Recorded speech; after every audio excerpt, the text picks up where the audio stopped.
Welcome back, dearies, to Sinfully Desilicious. For this week's recipe, I'm going to take you all a trip to Spain. Although the origins of the dish are unclear, but it is said that Spanish shepherds, while out in the mountains, used to make a paste out of flour, water, and salt and fry in the open mountainside as a substitute for freshly baked goods.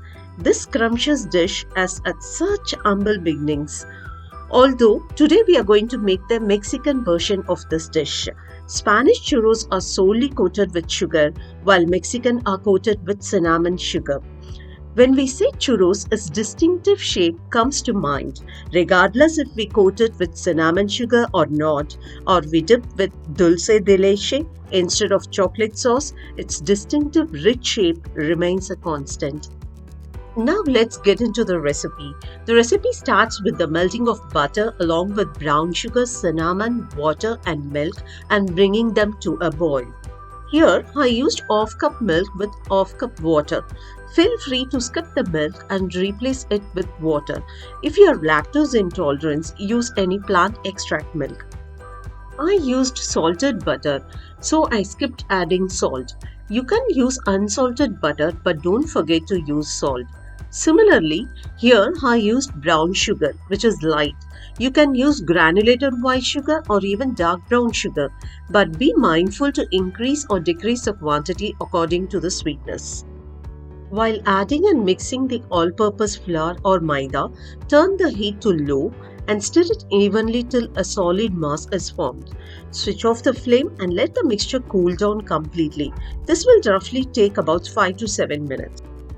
Once cooled down, add the eggs one by one into the mixture and stir them in. You may use an electric mixture to beat the eggs in, but it's not a requirement. Even your handwork will suffice. Coming to the egg, I was very particular as I don't want my batter to taste eggy. Gradually add one by one and make sure it reaches the right consistency as shown here for regular churros and churro cups. Churros are identified by its distinctive rich shape. Why is it shaped so? The ridges and grooves allow gaps for the cinnamon sugar to nestle in and not fall off when coated. Now for how to achieve this distinctive shape, we use a star nozzle. The more closely spaced the prongs, the better. This is because there are more ridges which give churros their crunchier and crispier texture. For the churro cups, invert the baking tin and coat generously with oil or cooking spray the base and the sides of the cup. Pipe the batter around the cups with no gaps and place them in the freezer for about 30 minutes to 1 hour. While the churros cup is given the freezing time, we shall prepare the cinnamon sugar coating. In a bowl, add the white sugar and ground cinnamon, mix thoroughly and keep it aside. Heat a pan with any neutrally flavored vegetable oil. For regular churros, pipe the mixture into the medium hot oil and cut to your desired size in intervals with a scissor.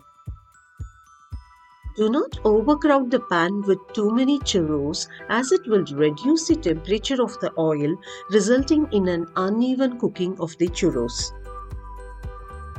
After draining the excess oil from the churros, immediately coat them with the cinnamon sugar evenly on all sides.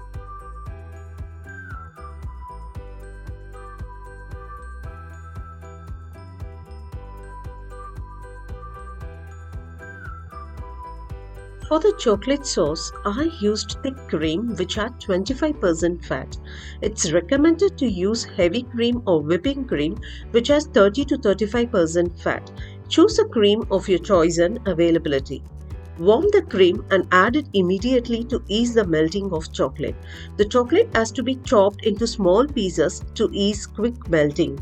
Do not overheat the cream. It should either slightly start simmering on the sides or give its first boil. After the given freezing time, remove the churros from the fridge. Use a sharp tool or knife to dislodge the cups from the tray. If it's not properly greased, you'll have a tough time. While dislodging, disturb the base from all sides with the tool. This will ease the cup from the tray.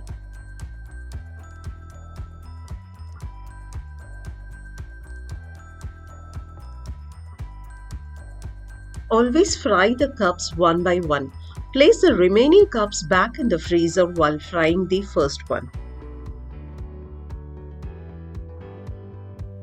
While frying the cup, flip them gently and make sure you press them on all sides to ensure even browning and cooking.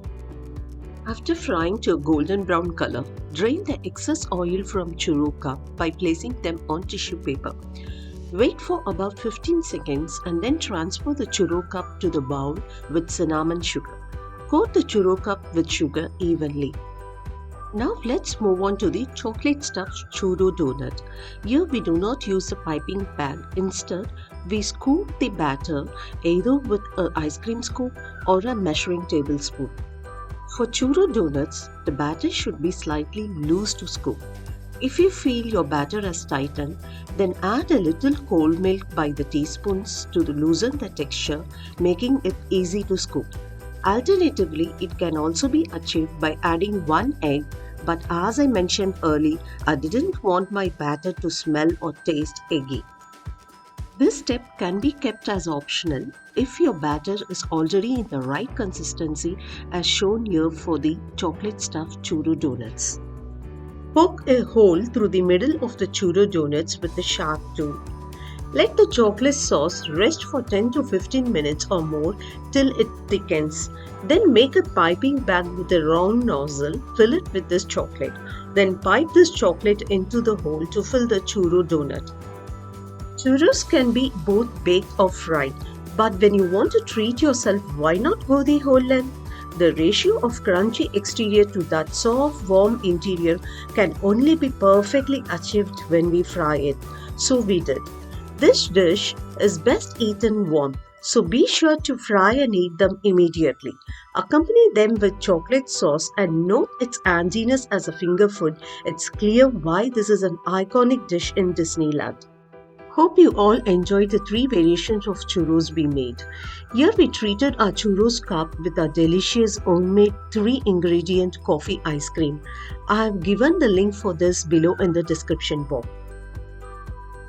For more such interesting Indian and international recipes, visit my website Sinfully Desilicious. When I discovered cooking, I discovered myself, and so can you.